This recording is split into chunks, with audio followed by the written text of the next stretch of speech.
I am rocking my Make MMOs Great Again shirt. I am too. You are as well. Yeah. So hold on a moment. I'll, keep bringing it up, Mox. Higher. There you go. You're rocking an Ashes logo. Yeah.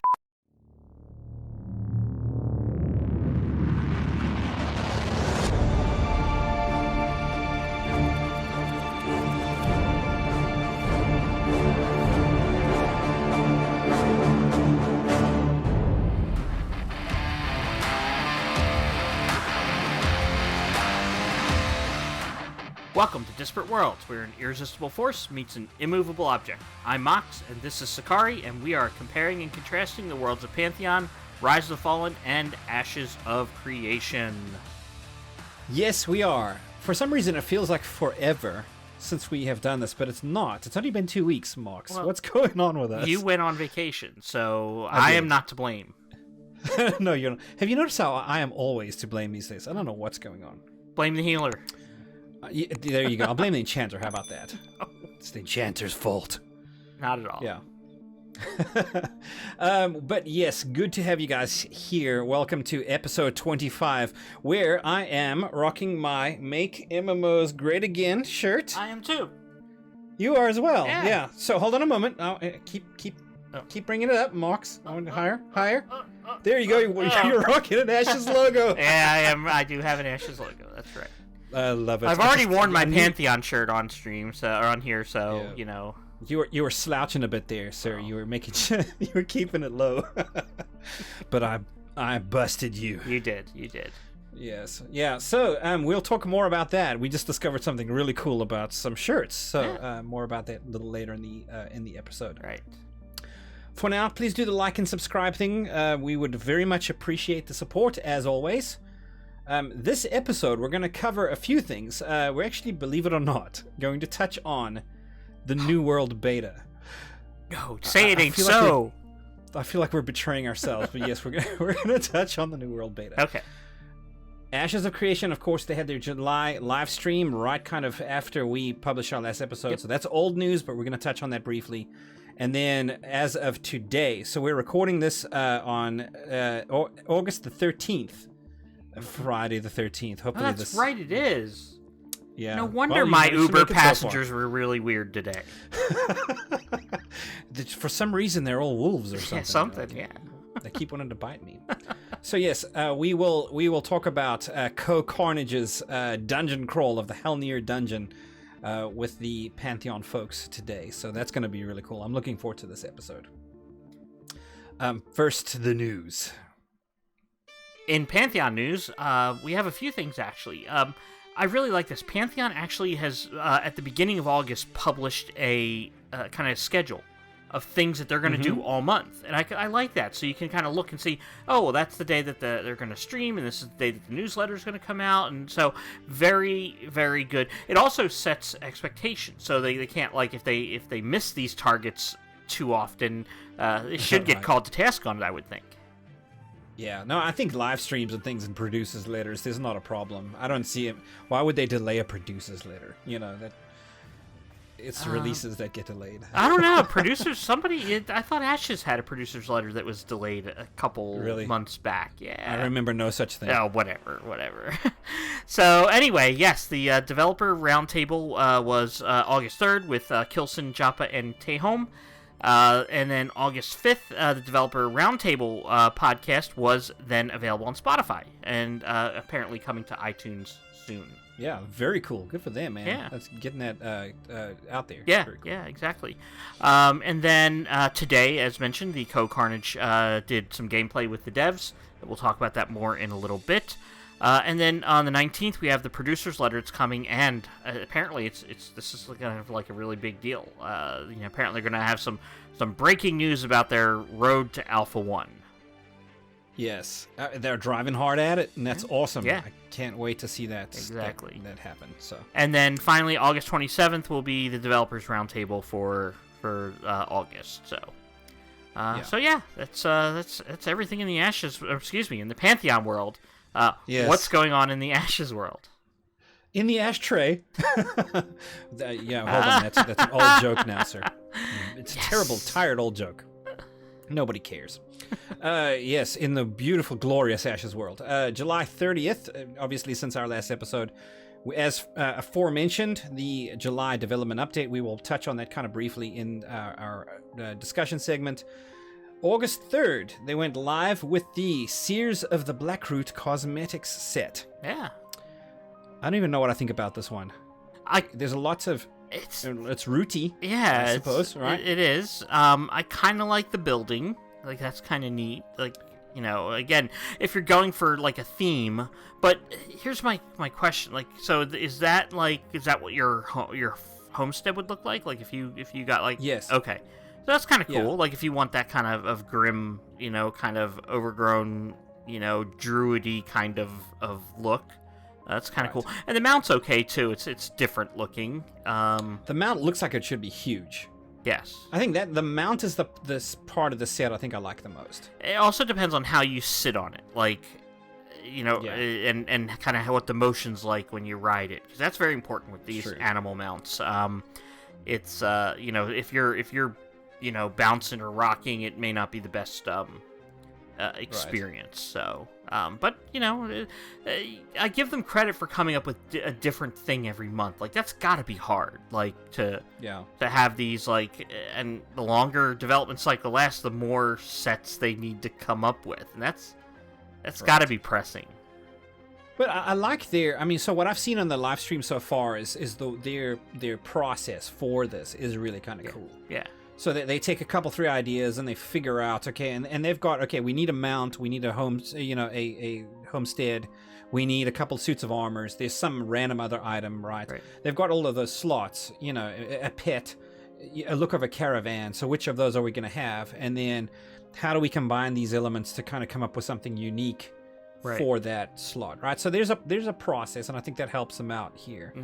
But yeah, I mean, like, definitely, you know, very cool. I like the mount. I'm not sure what I think about some of the other ones. I've had certain ones that are like, oh my goodness, I want to buy this whole set, and there are certain ones where I don't, you know, it doesn't really appeal to me. Yeah. I think this is more for me, at least on the latter end. Yeah. Of that, but that's okay because that's how I stay not broke. Save your money for your alpha purchase for Pantheon. Yes. I need to get on that, actually. I'm terribly late as I'm with everything these days. I need to get on that. Get in on that alpha, baby. You know what? Actually, there was one more piece of Pantheon news.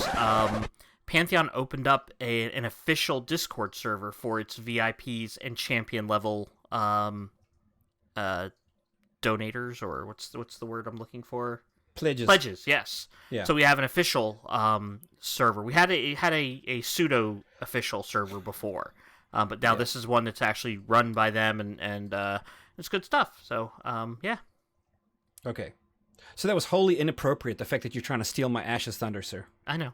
We're still in the Ashes news. I'm sorry. No, I don't mind you mentioning it because it's okay that you forgot one of the important things. Yeah. You know, whatever it takes gives you hits. Right. Let's do that. So August 13th is the only remaining thing I have on my list here. Alpha 1 is technically, per the old graphics, supposed to end today. They have actually revised it, and it ends on Sunday. So by the time this episode goes live, it won't matter. Right. Good point. You know the way I edit these days. Right. So yeah, it won't matter. We'll be done. You know, I imagine once we go live early next week, Alpha 1 will be wrapped up. So there is kind of like the next steps. They did speak about that in the July live stream. We will touch on that here shortly. So stand by. So, Amazon Studios launched their beta of New World. There was their final beta, and it was good. We jumped in, played it. I had fun. So I'll be honest, I have been resisting New World because Ashes is my jam, man, and like I've been kind of pulled into Pantheon a bit.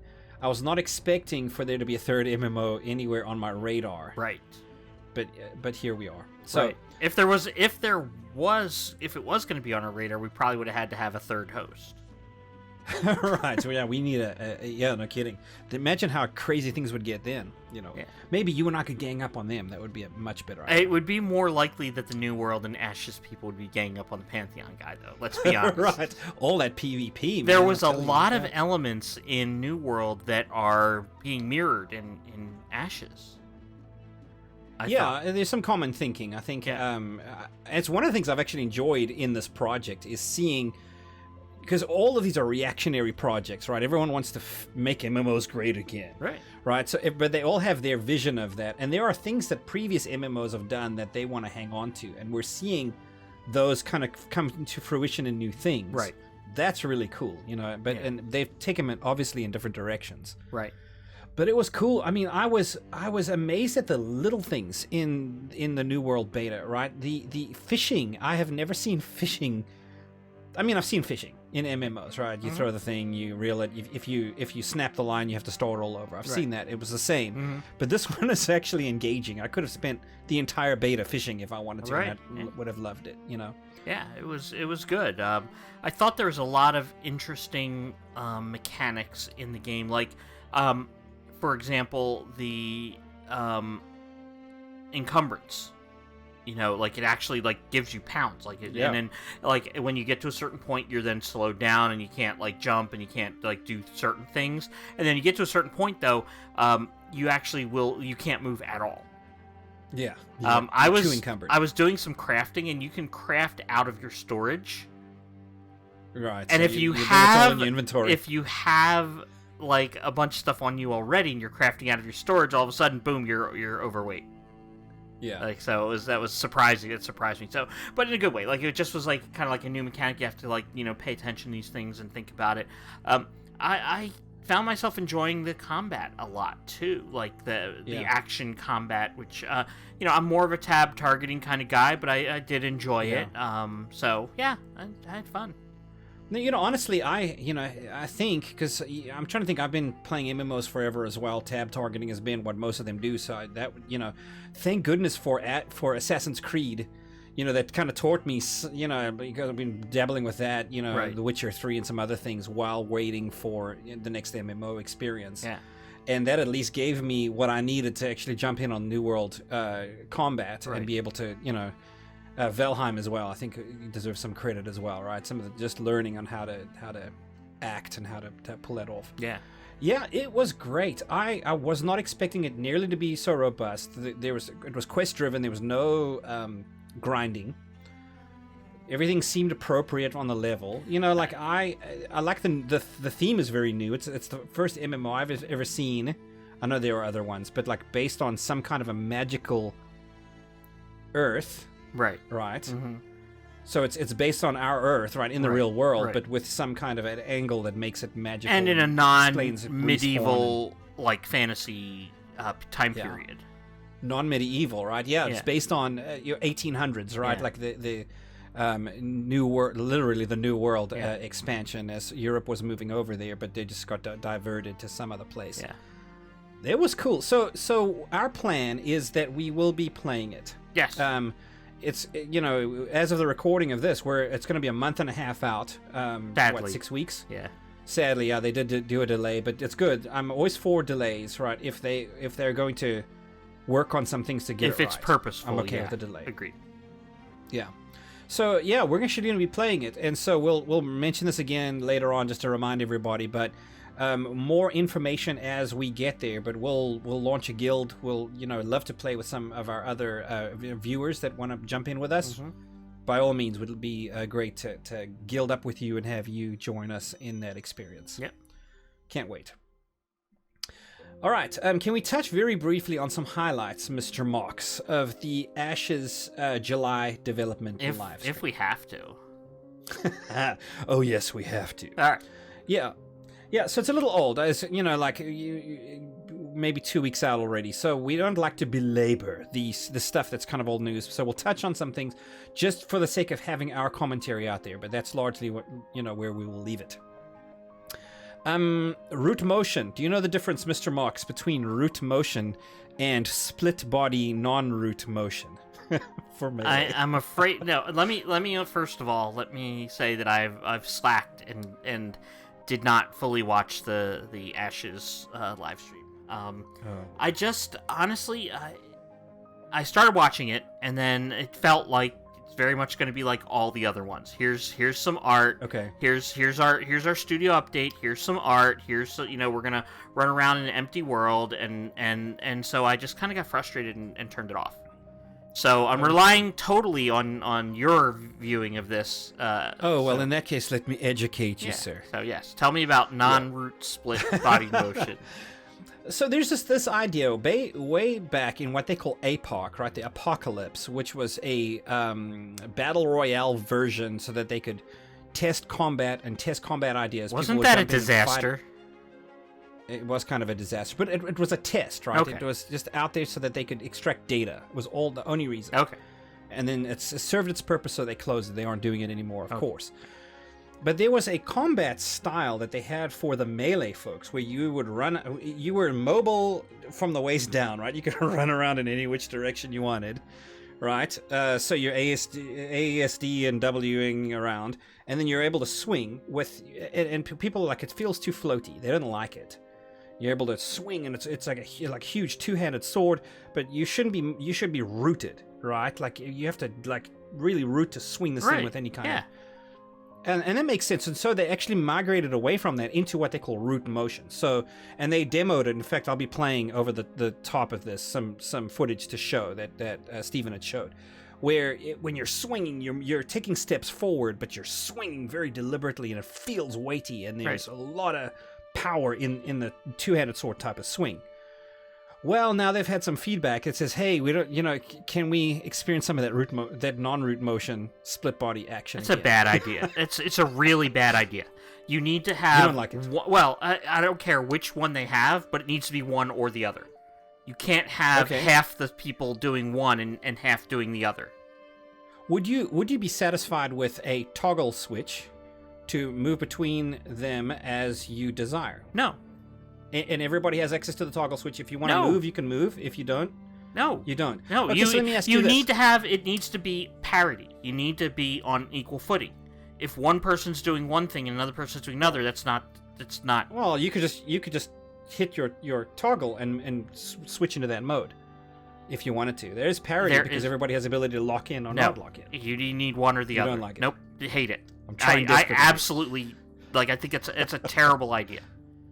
So one thing I saw was a problem with it. I don't think he was using root motion. Steven, by the way, is not so good about getting out of telegraphs. You know, when they're like a boss puts something on the ground, and oh my goodness, I better step out of stupid. Yeah. Right? He was getting bombed with it every time as he was demonstrating. So that's hilarious. That also could be was he trying to explain stuff while doing it? He was. I'm sure he was distracted. That could be just a symptom of that. Let's hope so. Yeah, let me go back. So what if we had the ability to toggle between you can move while casting or not? Your choice. Why should it matter? Like if you want to be more mobile, go for it. If you want to stay rooted, go for it. Okay, you can be on a mount or not and fight in combat. Okay, there's such a thing called cavalry. No, I'm you're wrong. This is one. If you have the ability to opt in or opt out, it just let it be. So okay. So granted, you haven't seen the footage, so I'm gonna say let's. I want next time we do a thing, I want you to have seen the footage, and then let's see if you've reconsidered. And I want all of our viewers to comment. What do you guys think? Is it having a toggle and having it be both be available to people a good idea, or should a combat system be whatever the combat system is and everybody is on that system? Yes. Okay. So there is currently you can it works with both the reticle or with the tab targeting. Okay. You can do it with either version, so it works. And they made the comma key the way to opt in or opt out of it, so you can turn it on or turn it off. So if you want to be more mobile, you can turn it on and be more mobile and run around your target as you're hitting things, right? Or you can turn it on and root down and then swing really deliberately if you want. It's all your decision. as to how you want to play. This is an MMO. It's not an arcade game. Like, that's... I love it. You're so conflicted, Mox, given to I'm the not dark conflicted. side. I'm not conflicted. I'm against this. So, anyway. Okay, well, so you just wait. I want you to see the footage and see what happens. All right, so moving right along. One of the things that they spoke about kind of at length was what are the next steps now that they're at the tail end of Alpha 1. So they've mentioned that they're going to be doing some downtime now. I'm sure poor, Margaret and Lieutenant Toast deserve some sleep. My goodness, they've put in a lot of hours, right? So let's let them rest. But in the meanwhile, they're going to unpack and learn all of the things that they, and compile the bug reports that people turned in and learn from things and try, implement in this. So there's a downtime / implementation phase that we're going to experience now where they try to figure it out, right? What are the goodness that they extract out of Alpha 1? And then at some stage, they're going to begin to factor spot testing back in. So if you are an Alpha 1 tester and have access to testing as of now, you can be in on all of that. And this is spot testing between Alpha 1 and Alpha 2. Right. So they'll put out the call on Discord. You got and the people that want to show up. Absolutely. Yeah, absolutely. Right. So they were also careful to talk about how Alpha 1 is not all of the core systems. Or usually in Alpha testing, you want all of the core systems to be there, even if the content isn't there. They had core systems working in Alpha 1. It was very rudimentary. I'll say I felt that way, in my own testing for sure.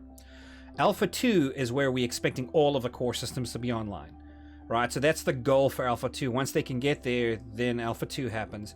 And then after that, when they start to factor in the content, that's when you start seeing the betas. So, question for you. Sure. Do you think they rushed Alpha 1? No. I think Alpha 1 was what they intended for it to be. Now, are you trying to bait me into giving my opinion? No, based on the fact that if an Alpha should have all the core systems, did they have their Alpha 1 too early? So I would say there were some ways Alpha 1 was ahead of that, right? Who cares about fishing? But they had fishing in Alpha 1, right? If fishing isn't a core system, but it was there, and it was nice to see. Okay. Right? Some crafting and gathering, right? I wouldn't say those are necessarily core systems, but they were there to some degree. I didn't actually experience too much. I did a lot of gathering. I did not do very much crafting. Right. So there were things, right? I mean, we saw the tier 3 of nodes. Lots of bugs. Tier 3 nodes artificially leveled. When one bugged out, yes, then they're artificially leveled. At least on my server, they did that. They artificially. Okay. So the first time it leveled, Hollow. it was a true leveling. Yes. Okay. Yeah. A lot of bugs, right? And for me, it was one of the difficulties I experienced was just trying to quest and just running into bug after bug. This quest couldn't be completed. That quest couldn't be completed, and the only thing left was to have to go grind. That made this Alpha 1 very tedious for me. Right. Which is fine. I mean, it's Alpha 1. I don't expect much more than that. Right, but if you're going to have a limited set of quests available to you, they should have been ready to go. Yeah, I mean, to make it's got to be somewhat engaging. But I guess the question was, like, if they were buggy, like, why were they buggy? Were they buggy because there was just a, problem? And when they tested them beforehand, they worked fine, and something, happened? So I guess I shouldn't beat them up too much about it, because maybe they did work before the alpha launch, and then something happened, and they didn't work, and it would have been too much, they're too big of a downtime to fix them. And probably so. So, yeah. That's reasonable. And I mean, they were fixing some things. They'd bring the servers down, they'd fix some things, and then on Thursday they'd bring them up for a weekend testing session, and you'd have to update the client between. I mean, there were things that they were fixing. Obviously, what they were fixing was of more importance to them for the alpha than the bugged quest. Makes sense. And that's fine. Yeah. The quest stuff is content, right? Yeah. So that's a beta thing. So okay, but the only problem is if you're starting with a character at level 1, that makes leveling tedious, right? There's no choice but to grind, right, to really get where you need to go. So I would have loved to have seen some kind of artificial, like 3 times experience for the ones that aren't, bugged or something. So Right. you can level fast. Or what they could have done, you've played on the SWTOR test servers, right? Yes. They had those little vendors or machines you walk up to and you say, Auto-level. level me up. What they could have done was be like, have something like that set to where it's like at level 8, let's say, or 7. To where you have to be level 7 to do it, so you got that far. Then we don't have quest content for 8 to 12. So you could, once you hit this level, then you can go and if you want, you can grind. Yes. If you don't, you can go up to this NPC and they will poof you up to level 12, so that you then could participate in the sieges. Yes. And that was another thing. Sieges where you had to be level 12 to get into those. Right. Quests run dry around level 7, and there's a whole bunch of quests waiting for you at level 15, and there's nothing but grinding really between. Right. It was just rough that way, but that's fine. We're not testing content. So. Yeah. So there's all of that. Only other thing I think that was really notable, or a highlight for me at least from the live stream, was that they showed some Kaelar plate armor in their cosmetics section, right? And made a point to note that this Kaelar armor is in-game achievable. It's not cosmetics shop Purchase. It's not bought. You have to do something in-game to get it. Yes. Whether and that be great. buy in-game currency or craft it or loot it. Whatever that means, right? So the only thing that they called it, it's achievable, Right. quote unquote, Yeah. right? So it's you get it somehow. It could be in-game. I'm not faction-based sure. too. Like that's another way it could be achieved. Is through faction. Yeah, and they've spoken about how you can sign up with a religion, right? You can sign up with some kind of a scholars group or there's lots of mini factions, and maybe not at war with other. You ones. came Maybe across some of sometimes they those are. in the alpha, Yes, I didn't did. you? Yeah. Yeah, a little bit of it. Yeah. So I don't know how you achieve these, but whether you craft it or whether they're loot or whether they are rewards for content. Either way, it's anti-cash shop, right? It's you don't get it by buying it, and I like Exactly. that. It's and it's a good looking set. Master And Shredder. I'm glad that they did that. Yeah, it does look a bit Shredder. That's great. All right. So yes, he does definitely look like Shredder. Today was August the 13th, and we got to experience through CohhCarnage's eyes, at least, Right. the Halnir dungeon crawl. Yeah. It's the second time, I think, since we've started this project that he has gotten to play with the devs. Yeah, from time to time, and he's got a huge audience, and I can see the business value. of Yeah, it, oh yeah. right? So, he had and he's 15,000 people gung-ho. in there today. Yeah, he's gung-ho about the game. He's a backer, so absolutely. I mean, like, it makes good sense to partner with him in all of this, right? I'm glad they do And it. he's a positive guy. Like, he during the stream, he a couple times he made a point to make sure he told the people that were watching that, hey, it's okay if some people don't like this. Just ignore them. Yeah. Like, it's fine to have, people that this isn't for them, and that's 100% truth. It's okay if people don't like Ashes. It's okay if people don't like Pantheon. It's okay if people don't like New World. Right. In fact, I think he may even have done a better job than Ben at hedging. Yeah. Right? Because you always want to have, okay, hold on, guys. If this is Alpha 1, you know what that means, right? Or Pre-Alpha, you know what that means, right? So, but he was saying all of that stuff, and Ben was like, hey, I love that you brought that up. So he's a good ambassador for the game for sure. And he was joined by Tehom, Joppa, Mikhail, Sacred, and Kilson. I was sad that our friend was not there. I know, right? Where well, is it was Ronick? okay because Co did all of the Ronick stuff, and they knew it. They knew it. That's why they left Ronick out, and he was the one falling down the pits. It was fantastic. And dying and all that stuff. Yeah. So Ronick, just so you know, you were missed. Yes, I noticed. Yeah, there was definitely something missing. A lot of things missing actually with Ronick not being in there. Yeah, no patch note song. Right, it's true. Tell me, Mr. Mox, overall, just kind of taking a step back, what was your impression of today's live stream? Okay, it was fantastic. That being said, I think that Co would have benefited from some game time prior to the stream, like the content creator stream a couple months back. where Minus and those guys all played, and they got a chance to kind of play before the stream, so they kind of were aware of their abilities, and they got a chance to look at their abilities and kind of explore a little bit. And I think that Co would have benefited from that, because there was a portion of the stream, and it was 2 hours of gameplay, more or less. So there was a portion that was taken up by him learning. It's like 2 hours and 15 minutes. Well, 15 minutes was like them getting together, him making his character, so it was like 2 hours of actual gameplay. Right. I mean, he was brand new to roguing. Yeah. And the role of rogue. I mean, because it's a little bit different to what you'd expect a rogue to be. I've seen rogues be DPS, and okay, I'm going to be able to stealth, and I'm going to be, my idea is really to get behind whatever my target is and to backstab, right? Yeah. That's most rogues. Right. But the Pantheon rogue has utility. Right.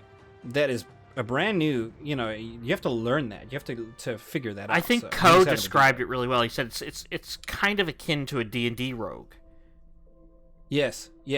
Yeah. So I think it would have been nice if he had gotten a chance maybe last night or something to just play a little bit and be familiar with the rogue, and it would have made things smoother, and they might have been able to get a little bit further and maybe had a second chance at the boss they got to at the end that they only got one shot at. Yes, they ran out of time. And died to him, and then it was like, okay, well, we're out of time. I was like, oh man, show us the boss kill. Yeah, it was so close. Exactly. So but that and that boss at the end was really, for being a dungeon boss, a lot of cool mechanics. Like, yeah, that was a raid boss in my opinion. Yeah. I mean, like, or at least a hard group dungeon boss. So yeah. I mean, that was not easy, Yeah. and So we saw some things. I mean, like, I've had some concerns in the past about Pantheon looking too manageable. I don't know, it's not where they were going, right? But it looked too manageable. Hey, you pull one thing, and then you fight it, and 6 guys kill it. Right? And then they pull the next thing, and 6 guys kill that. This one looked very different. Right. What do you think about that? Yeah, I think it was, we have commented that sometimes we felt either they were over-geared, over-leveled, or just, like, I think when they were in that keep, like, they had it tuned down a little bit, and that was something they could adjust, and they had it down a little bit too far. It was cool to see, and there was a lot of things. Like, there was a soldier mob that was resistant to mezzing. There was exploding was it specters? Or no, wraiths. They call wraiths. Yes. The wraiths exploded. There was some explanation for it, right? They have their soul on the outside or something, and that's what makes them a wraith. Every once in a while, they just get so despaired. They sacrifice themselves. Yeah, that they sacrifice themselves and blow up. So yeah. So we have exploding mobs. That was kind of cool. I liked that there wasn't things have been just too manageable. They fought 6-on-1 over and over again. And I wanted to see the wheels fall off, right? I was like, I want to see this be bloody. What happens when you pull and, oh my goodness, 3 of them come? What are we going to do now? Yeah. Okay, you better CC one. You better off-tank one. And they were experiencing that this time, right? Yeah. Stuff didn't go like it should have. Right. Now, going back to my EQ days, what we do in that situation, you're pulling a room, and you're hoping to get 1 or 2 or whatever, but you don't. You would give, like, the enchanter, hey tank, here's your target. Hey enchanter, here's your target. Hey off tank, here's your target. Then you pull. And so everybody has their target ready in case you get more than what you're expecting. Everybody's ready to go. So I think that was they're not a group that's played together a lot before, etc. So, and the environment made that difficult too. You couldn't see. There was frequently, he was like, okay, I've got on the left side, I've got 2 mobs, and on the right side, I've got 1. So I'm going to pull this guy. And he pulled him, and then there was another mob he wasn't right, couldn't see. He didn't go into the room. Like, that's again, that's a rogue thing. Okay. You got to poke your head in the room and see exactly what's in there. Right. So. Okay, so maybe there was some of it that was his fault, Inexperience, right? yeah. But it's harder to plan, yeah. right? So he's like, okay, 3 things are going to come flying out of this room at us. You grab the one that, hopefully you know what that's going to be, yeah, right? Exactly. Yeah. So we saw a lot about environments, Mox. The verticality. Can you tell us a little bit about the verticality of Pantheon? Like, it was really cool to see. Up and down. Like, there's stuff that was like up. Apparently, every surface is climbable. I did not realize this. That everything can be climbed. I enjoyed that about Assassin's Creed. That you could climb. Pretty much anything. So I do like that. I do like that you have the option to hit a shift key and like turn that off. So if you run into a wall, you won't automatically start climbing. You have to. You can make a choice to do that. And there was times when they've like fell through a hole, like a trap. Right. And like they were, so you had to either climb out or hey guys, I found a new path. And it'd just be interesting to see. Obviously, that's going to be something that you discover, and then you just know that that's there, because the halls of a dungeon are not going to change, I would think. Right. So, yeah. And that's part of what gives you because they want it to be new every time you come back. It's not, hey, we're going to blast our way through. We've done this 1,000 times. Everybody spacebar. Let's get this done as fast as possible. It's about the journey and the experience, right? So every time you go back, the mobs have respawned and they may have different dispositions. They may have different traits. So you have to strategize in fighting the mobs differently every time you go in and there. And set up your bars differently. But if you know, hey, there's a path down. If you can drop through the floor because there's fake tiles here, let's explore that the next time we come here. Right? Like, so you go, in the end, you know the geography of the dungeon really well. Right. But it's just, so it gives you new things to go to, or places to go and new things to experience. Yeah. I think that's great. Exactly. Very cool. Yeah. So what about the wall illusion? Did you see that part? That he was the first person to discover that. Like, he just kind of was going to a room, see what's in here, and he like pushed up against the wall and was like through it. And he was like, what?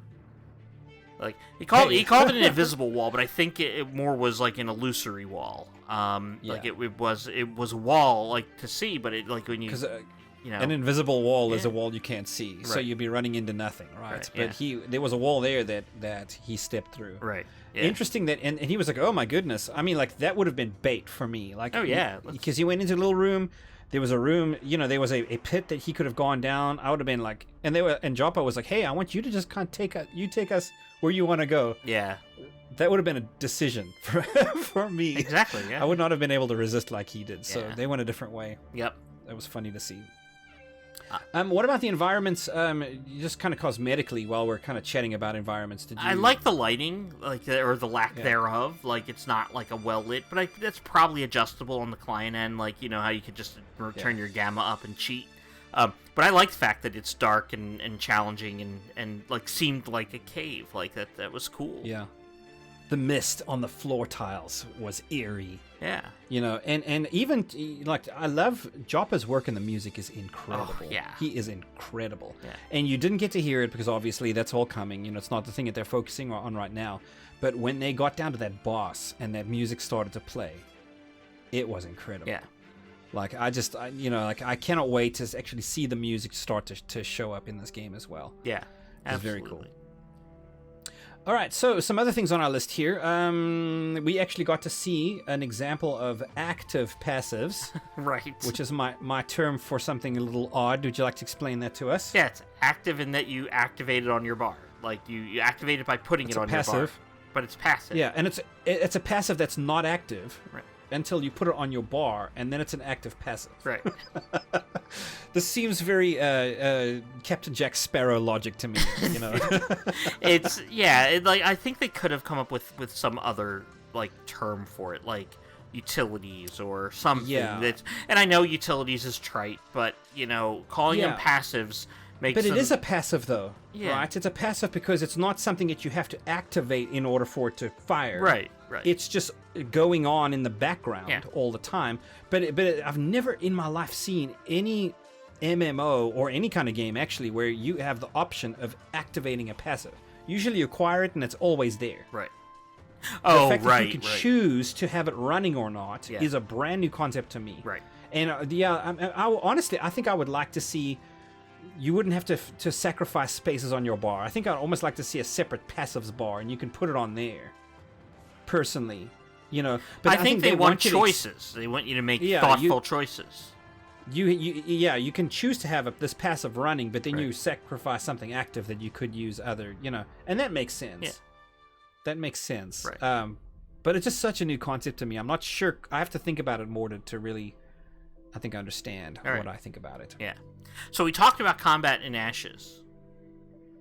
Yes, we did. Let's talk about combat in Pantheon. Yes. So whack-a-mole. No whack-a-mole, you mean? No whack-a-mole, right? So what is? You tell us. What is their thoughts on rotations and how there likely will be some level of rotation.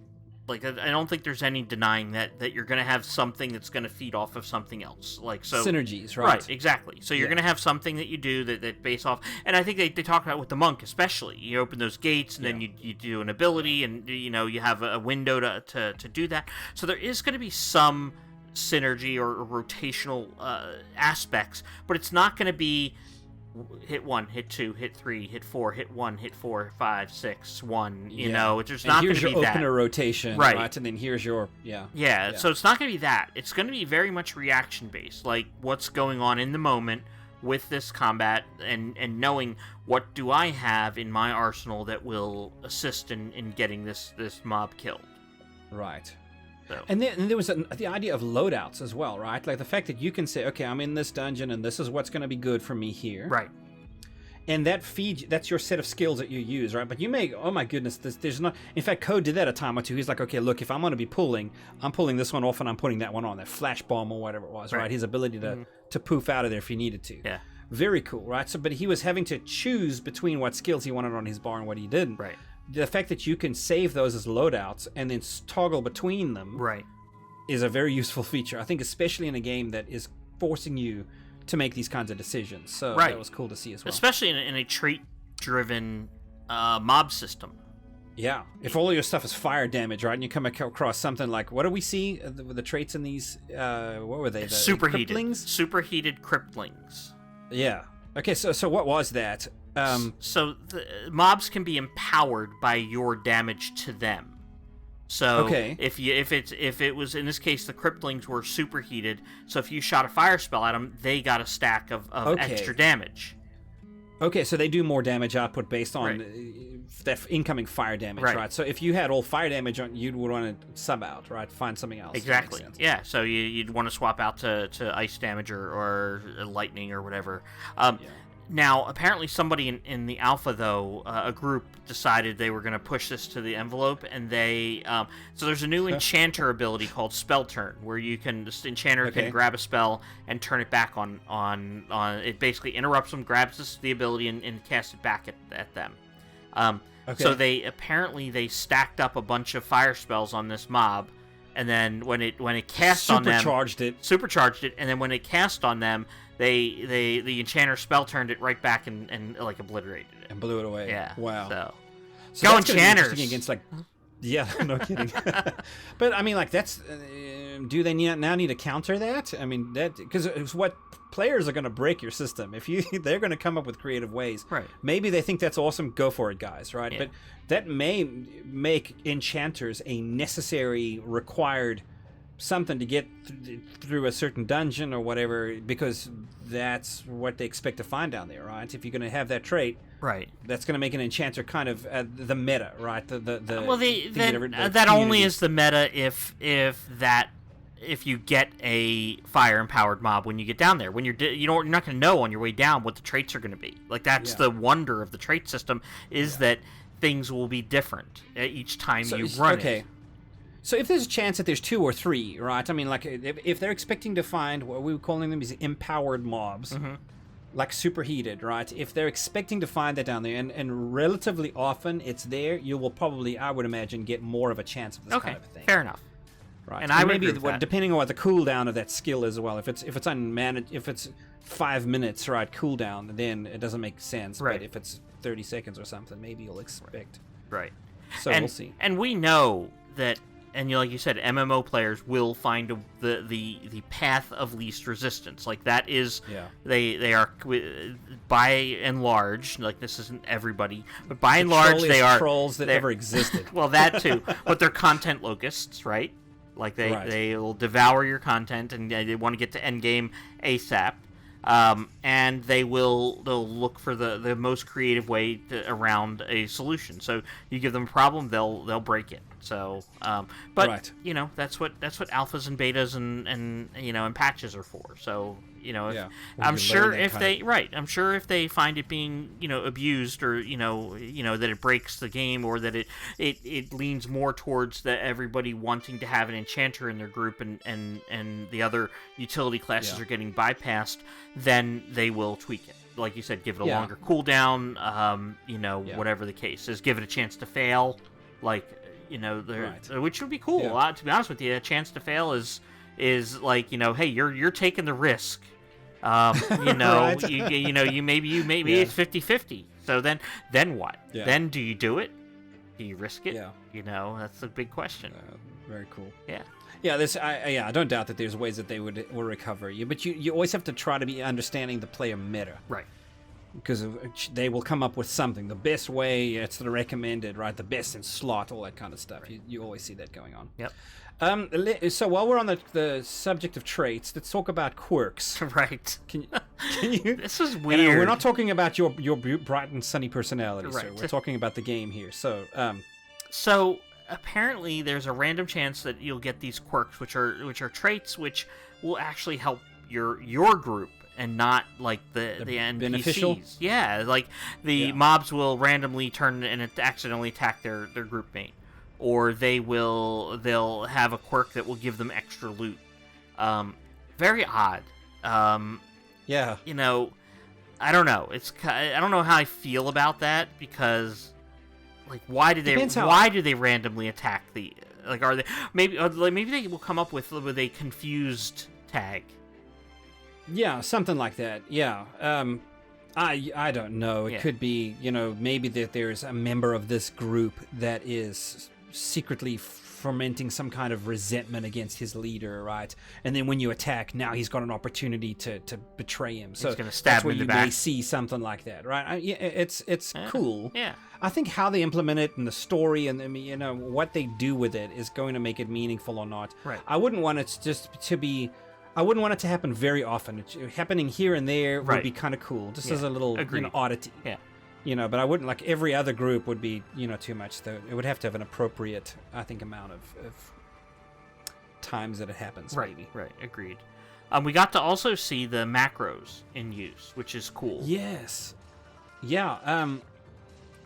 Yeah, so the jury has been out for me as to macros, right? Because way back in the day, Star Wars Galaxies, I know a doctor could sit in the starport and just run a macro and be AFK for a week. I mean, you can actually level macros. It's not that kind of macro. It's not like a run my character macro. It's just a to like simplify a tedious task within a group. Let's say in this case it was an assist macro. Right. Oh, pardon. Like a targeting macro, right? So he had it set up so that because Sacred was doing the tanking. Right. So he had it set up to target Sacred and then to assist Sacred, which meant go fight whatever so it was really a target type of macro, right? But it was just like an easy way to go fight the right mob. So he could push a button. Yeah, right. Exactly. And it would run the macro and then position him and then he could start doing whatever. Right. I mean, he had to position himself. The only thing it's doing is just changing his target, like not game breaking at all. Not running his character. It'll be interesting to see the extent of what they allow within macros. Like, so can I do a macro that will allow me to target a certain group member and then and cast a spell, let's say? Yeah. Like, I've seen people do awful things with macros too that I kind of wish weren't in games. Right. Like, somebody would be doing PvP and they had this macro running the whole time that would like wait every 15 seconds it would /spit. You know what I'm saying? So as you're fighting a target, you're spitting on them the whole time. It's stuff like that. I was like, macros. Yeah. So people can do cool things or stupid things with them. I think, you never know what awful things so people it depends on how much they allow with it. So I'm okay with like targeting. I'm actually okay with even a single casting of a spell. As long as it's just not chaining this stuff, so you can essentially rotation, right? Right. You just set it up. Right. And then although I also this game is unforgiving with brainless. You know what I'm saying? Mindless engaging is not going to be rewarded. Right. I even would be okay if it said, you know, and again, it depends on you know, usage. Like you know, I'm healing. Like if you're in a raid, let's say, you could say I'm healing, you know, the off tank, so that your other healers know that you're doing that. Like that sort of thing. Again, and you know, that type of announcement. Yeah, that's like very cool. So I'd be okay with stuff like that. But then you run into the other side of the coin where you have somebody who thinks they're cool, and they every time that it's like a rogue, and they're like, I'm assisting the main tank, and like that's their macro, and then they right. it turns on their auto attack, let's say. And like so, then you see that every time you're like they're fighting, that might be get a bit much. So, you know, there's a balance there. Again, it depends on, and I expect a more mature group of a community in Pantheon than you know I experience in the typical MMO. Yeah, you're going to get a lot of EQ folks, right? That come back, that are happy to have and I'm sure that it'll pick up, and there'll be a new generation that comes in, but there's going to be definitely, I think there's a community personality that we've already experienced, right? Just joining this, that is a cut above. You know, I will say it, guys, as an Ashes guy, I have been very impressed with the Pantheon community. You guys are a cut above, so. And I would expect that to continue as well. So, hurrying this along, can we chat about the hypnosis animation real quick? I am mesmerized. Oh yes. Well, did you see this? Did you see the swinging clock in front of me? Yeah. Ko mentioned that he was getting feedback from his stream that the mesmerized, like when a mob gets mesmerized, at least from a certain spell, a big like pocket watch like appears and swings in front of them. Yes. You know, he was saying magical pocket watch. Yeah, it's like he was saying he was getting feedback that it was too much, and I have to agree to an extent that there's, you know, when there was I think they had that one bad pull, but all four got mez, and he died but got rezzed, but they made their way through the group, so which was good. So there were 4 of these swinging pocket watches on screen at one point. Right. You know, but you do want your CC to be noticeable, so that people like think about that. Like I know there's a line, right? Because you're going to break it if you don't see it and it's not apparent to you. You're going to go break that CC, and you don't want to do that, right? And so it's got to be noticeable, but it can't be overwhelming. And CC is going to be new to all the it's in World of Warcraft, but nobody uses it. Yeah. Like, right. So it's anybody true, right? who comes over from WoW is going to be like, you know, what's the CC? Why do I care? You know, and they're gonna find out quick why you care. Like when they're breaking 4 mobs and they get killed. So you know, could it be a little smaller? Probably. Maybe slightly less bright. You know, okay, but you want something that's noticeable. So I get the reasoning behind it. Right. You know, absolutely. Yeah. Also, you know, since Ko was playing a rogue, he mentioned at one stage, hey, you know, it would be really nice if I could throw a knife instead of have to run up and kind of tap him on the shoulder kind of a thing. So, ranged abilities. Can you tell us kind of what's on the horizon? Yeah, they're working on them. Apparently, they're prepping the Rangers class, which means, like, historically, like, when they tell us that they're working on something, usually it means, like, within a month or 2, like, we see, like, some working version of that class. So I expect in the coming months that we'll see the Rangers. So in preparation for that, they're working on their obviously ranged attacks, which is going to also include their throwing weapon mechanics, which means that all the other classes that can utilize throwing weapons, you know, are going to benefit from that working of that system. So I imagine we will see that rogues get some kind of throwing knife. You know, daggers or whatever. It'll be interesting to see, like, do they have to carry a stack of daggers with them? And then, like, you know, will they then run out? Like how does that work? Their strategy was very odd, because I've seen rogues go in and CC, and then get out, and then the tank pulls the one that's left, right? And then it's all manageable. I've seen that. Right. This is the first time I've seen a rogue actually pulling, and then a tank has to gain that threat, gain that aggro off the off the rogue. And it's a new thing to me. So it was interesting how he was learning to use caltrops and other traps to hurt them or to slow them down or maybe to hold them in place or whatever, which is cool. I like that, seeing the utility of that rogue class come out as well. Yeah, so all in all, I think Cohh did a great job. Again, given his lack of exposure to the class, he did as well as he probably could. And better than I would have done, that's for sure. So here too. I'm not even remotely competent. Yeah. So I enjoyed it. I thought they did a good job. They, again, if you are watching this and they've mentioned this in the stream, and you are interested in backing, if this resonates with you, then definitely check out PantheonMMO.com and see what they have to offer as far as pledges and whatnot. Yes, absolutely.